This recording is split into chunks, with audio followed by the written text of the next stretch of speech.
Hello everyone, welcome to this channel. और आज के इस वीडियो में कुछ मल्टीपल चॉइस क्वेश्चंस हैं। तो जो भी आपने अब तक थ्योरी पढ़ा है आप उसे मल्टीपल चॉइस क्वेश्चन से रिवाइज कर सकते हो। तो चलिए क्वेश्चन शुरू करते हैं। वीडियो पसंद आए तो लाइक करना, शेयर करना और चैनल पर नया तो सब्सक्राइब जरूर क्वेश्चन करना। है voltage limit shall not exceeded for general lighting in open cast mine. Open cast mine में जो जनरल लाइटिंग है वो कितने वोल्ट से ज़्यादा एक्सीड नहीं होनी चाहिए। तो इसके ऑप्शंस हैं 125 वोल्ट, 650 वोल्ट, 250 वोल्ट या 11 किलो वोल्ट। तो इसका राइट आंसर है 250 वोल्ट। 250 वोल्ट से ज़्यादा नहीं होना चाहिए। Flashback arrester should be provided इनमें से किसमें फ्लैशबैक अरेस्टर प्रोवाइड किया जाएगा। इसके ऑप्शन है कंप्रेशर, गैस वेल्डिंग या कटिंग सेट या जनरेटर या ड्रिल मशीन। तो इसका राइट आंसर है गैस वेल्डिंग। गैस वेल्डिंग में जो है वो फ्लैशबैक अरेस्टर प्रोवाइड किया जाना ज़रूरी है। Question is it does not contribute to qualification process. इनमें से कोयले के निर्माण में किसका योगदान नहीं रहता है, यानी कि क्वालिफिकेशन में। तो इसके ऑप्शंस हैं climatic condition, time, depth, method of working. तो क्लाइमेटिक कंडीशन का तो होना बहुत ज़रूरी है, टाइम का भी, जितना ज़्यादा टाइम लगेगा उतना कोयला अच्छा होगा। डेप्थ का भी इम्पॉर्टेंट रोल है क्वालिफिकेशन में। मेथड ऑफ वर्किंग जो है वो कोयले के एक्सट्रैक्शन का काम है, इसलिए इसका जो राइट आंसर होगा मेथड ऑफ वर्किंग। ये अपना कोई भी कंट्रीब्यूशन नहीं देता है क्वालिफिकेशन प्रोसेस में। नेक्स्ट जो क्वेश्चन है unit of blast induced vibration. इस ब्लास्टिंग के कारण जो वाइब्रेशन होती है उसकी यूनिट किस में मेज़र की जाती है। तो इसके ऑप्शन है mm पर सेकेंड या पास्कल या डेसिबल या मीटर पर मिनट। तो इसका जो राइट आंसर है वो mm पर सेकेंड यानी कि मिलीमीटर पर सेकेंड में मेज़र की जाती है। Next question is maximum exposure limit of dust prescribe for 8 hours weighted average in mine. यानी कि मैक्सिमम जो डस्ट एक्सपोजर लिमिट है और 8 घंटे के हिसाब से एवरेज माइन में कितना होना चाहिए। इसके ऑप्शन है 5 mg पर मीटर स्क्वायर, 2 मिलीग्राम पर मीटर क्यूब, 7 मिलीग्राम पर मीटर क्यूब या 10 मिलीग्राम पर मीटर क्यूब। तो इसका राइट आंसर जो है वो 2 मिलीग्राम पर मीटर क्यूब, इससे ज़्यादा नहीं होना चाहिए। मैक्सिमम एक्सपोजर लिमिट है डस्ट की। इसके बारे में अगर डिटेल में पढ़ना है तो आप रेगुलेशन 143 यानी कि प्रिकॉशन अगेंस्ट डस्ट पढ़ सकते हैं, उसमें डिटेल में सारी चीज़ें लिखी हुई हैं। इसके साथ में एक और बात बता दूं आपको, डस्ट प्लान का स्केल। डस्ट प्लान का स्केल होगा 2000:1, ये भी इम्पॉर्टेंट है, भूले नहीं। नेक्स्ट क्वेश्चन है VOD is a term related to. VOD किससे रिलेटेड है। वीओडी का मतलब हो गया वेलोसिटी ऑफ डिटोनेशन। इसके ऑप्शंस हैं air blast, explosive, exploder, tyre burst. तो इसका जो राइट आंसर है वो एक्सप्लोजिव। वीओडी जो है एक्सप्लोजिव से रिलेटेड। यूनिट ऑफ वीओडी जो है मीटर पर सेकेंड है, ये भी इम्पॉर्टेंट है।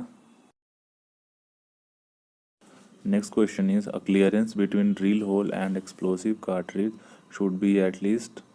यानी कि ड्रिल होल करने के बाद जो एक्सप्लोसिव भरेंगे उस दोनों के बीच कितना का क्लियरेंस गैप होना चाहिए। इसके ऑप्शंस हैं 0.3 सेंटीमीटर, 0.2 सेंटीमीटर, 3 सेंटीमीटर या 0.5 सेंटीमीटर। तो इसका जो राइट आंसर है वो है 0.3 सेंटीमीटर यानी कि 3 mm। 3 mm का जो गैप है वो कम से कम होना ज़रूरी है, क्योंकि अगर पतले होल में कार्ट्रिज डालेंगे तो कार्ट्रिज उसमें फंस सकता है। अंडरग्राउंड माइन में जो होल का डायमीटर होता है जनरली वो 37 mm होता है और एक्सप्लोसिव कार्ट्रिज का जो डायमीटर होता है वो 32 mm होता है। नेक्स्ट क्वेश्चन जो है वो है for better safety the optimum gradient of a hole road is. यानी कि ज़्यादा सेफ्टी के लिए ऑप्टिमम ग्रेडियंट कितना रहता है हॉल रोड का। इसके ऑप्शन है 1 डिग्री से 3 डिग्री, 15 डिग्री से 9 डिग्री, 5 डिग्री से 9 डिग्री या 15 डिग्री से 20 डिग्री। तो इसका जो राइट आंसर है वो है 5 डिग्री से 9 डिग्री। इसके बीच जो है इसका ऑप्टिमम ग्रेडियंट रहता है हॉल रोड का।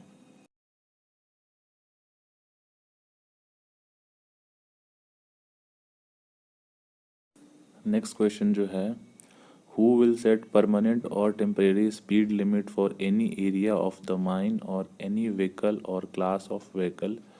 यानी कि माइन में जो भी व्हीकल्स हैं उन किसी भी एरिया के लिए स्पीड जो है वो कौन सेट करता है। इसके ऑप्शंस हैं मैनेजर, सीनियर ऑफिशियल्स, डीजीएमएस या माइंस फोरमैन। तो इसका जो राइट आंसर है वो मैनेजर है। मैनेजर जो है हर गाड़ी की गति सीमा तय करता है और किस एरिया में कितनी स्पीड होगी वो भी मैनेजर ही डिसाइड करता है।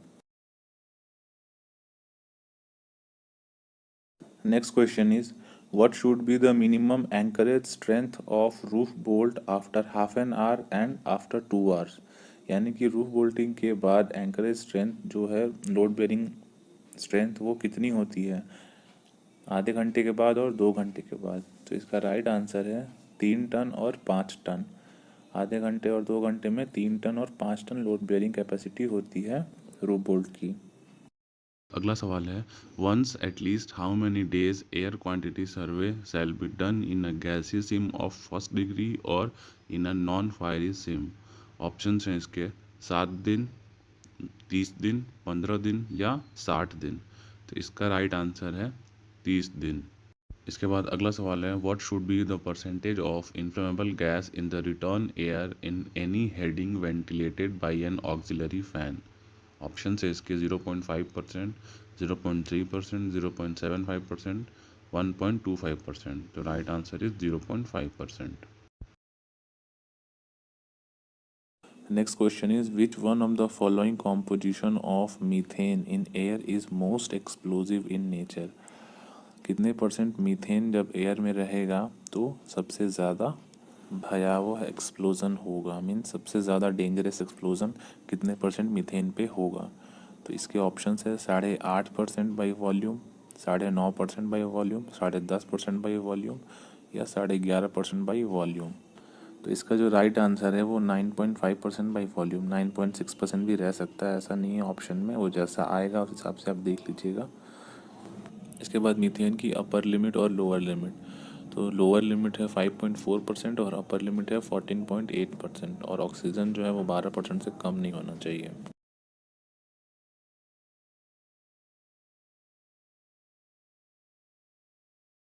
Next question is, side discharge loader यानी कि SDL वो किस टाइप की मशीन है?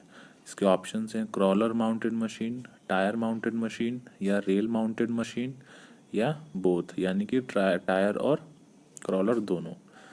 तो इसका राइट आंसर है क्रॉलर माउंटेड मशीन। जो SDL है वो क्रॉलर माउंटेड मशीन है।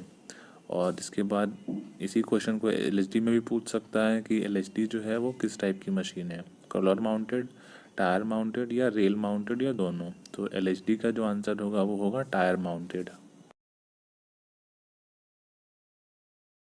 Last question of this video is, the purpose of wire gauge in flame safety lamp is? Flame safety lamp में जो वायर गेज होता है उसका क्या पर्पस होता है? तो इसके ऑप्शंस हैं to disperse the combustion gases uniformly, to prevent the passage of CH4 from outside to the inside of the lamp, to prevent the passage of flame from inside to the outside of the lamp, या फिर for proper circulation of air current. इस question का answer आप मुझे comment section में बताएं कि इसका राइट आंसर क्या